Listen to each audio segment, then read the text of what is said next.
का भाई लड़की आयल आज काम हो जाए। जितना भी रुपया लागे उतना रुपया लगा दा। अगर क्यों बीच में आयल तो ओकर खून पानी की तरह बहा दा। जमीन आसमान एक कैदा लोगन, हर हाल हर कीमत पे वो लड़की हमके चाही तो चाही। 24 घंटा के अंदर वो लड़के हमके चाही। ठीक है भाई, चलो रे चलो रे।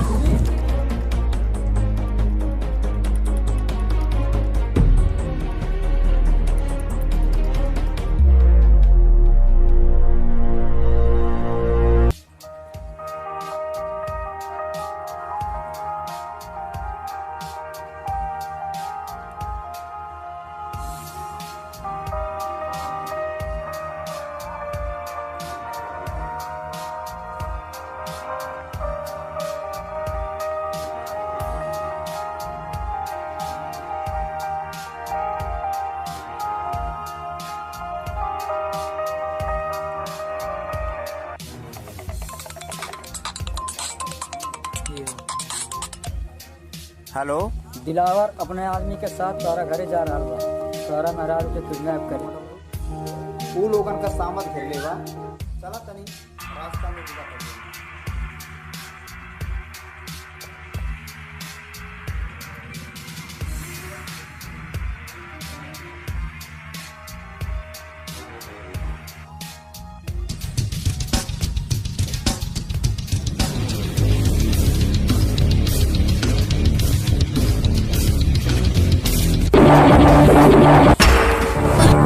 आवा बेटा आवा, तो हरिये इंतजार करा था।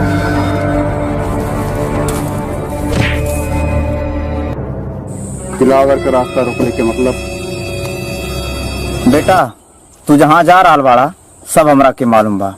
जाना लड़की के तू किडनैप करे जा रहा बाड़ा, वो हमार होखे वाली पत्नी हिया।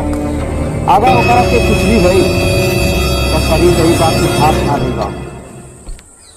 आज तक दिलावर का रास्ता रोके की फायदा ना भाई, सत्य का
तोर लड़की के आवा तू यहाँ का करे आल बाटा?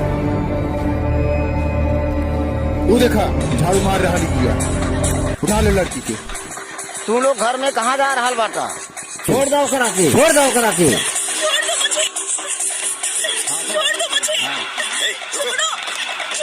छोड़ दो करा के, छोड़ दो करा के। कोई मेरी हेल्प करो, हेल्प।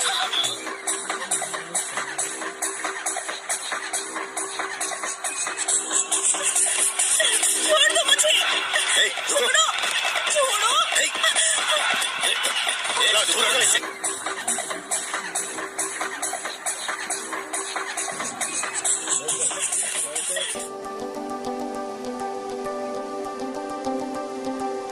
नमस्ते।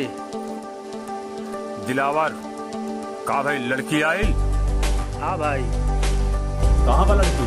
गोदाम में बांध के रख ले बानी। ओकरा भाई देवा के पास फोन लगाओ।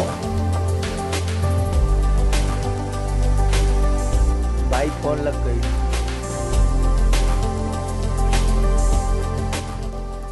देवा, हम विक्रम बोल रहा बानी।